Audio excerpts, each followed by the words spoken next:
பாதுஷா இதுவரைக்கும் நெறைய இடத்துல நான் சாப்பிட்ருக்கேன். ஆனா வீட்ல ட்ரை பண்ணதே இல்ல. ஃபர்ஸ்ட் டைம் ட்ரை பண்ணேன். அதுக்கப்புறம் வெளிய வாங்கணுங்கிற எண்ணமே போயிடுச்சு. இத பண்ணுறதுக்கு அந்த 1 கப்ல மைதா மாவு எடுத்திருக்கேன். 1 கப் மெஷர்மெண்ட்டு.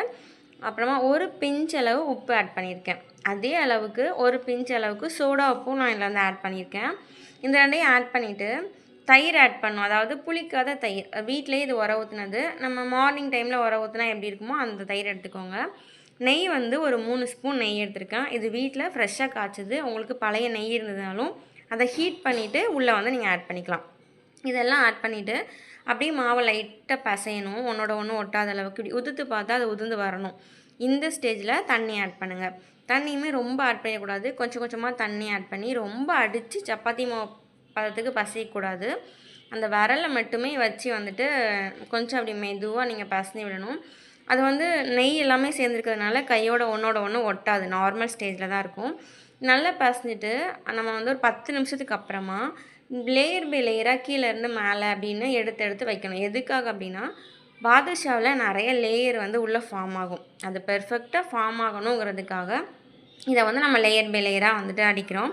ஒரு 10 to 15 டைம்ஸ் இந்த மாரி பண்ணிட்டு, ஒரு 1/2 அன் ஹவருக்கு நல்ல ஒரு கிளாத் போட்டு க்ளோஸ் பண்ணி வச்சிரணும். இந்த ஸ்டேஜ் வந்ததுக்கப்புறமா 1/2 அன் ஹவர் கழிச்சு சாஃப்ட்டா இருக்கா, இத வந்து இந்த ஷேப்ல நீங்க வந்துட்டு உருட்டி வச்சுக்கணும். இது பட்டன் பாதுஷா. பெரிய சைஸ் வேணும்னா நீங்க வந்து பெரிய சைஸ்லயுமே எடுத்துக்கலாம். இது ஒரு ஓரமா இருக்கட்டும். இப்போ நம்ம வந்து சிரப் பண்ணணும். ஒரு கப்ல 1/2 கப் வந்து சுகர் எடுத்திருக்கேன். அந்த சுகர வந்து கொஞ்சமா ஆட் பண்ணிட்டு, நம்ம எந்த கப்ல சுகர் எடுக்கிறோமோ, அதே கப்ல 1 கப்க்கு வந்து வாட்டர்.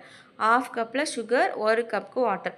இதில நான் வந்து கலருக்கு எந்த ஒரு ப்ரிசர்வேட்டிவுமே யூஸ் பண்ணல. கலருமே எதுவுமே யூஸ் பண்ணல.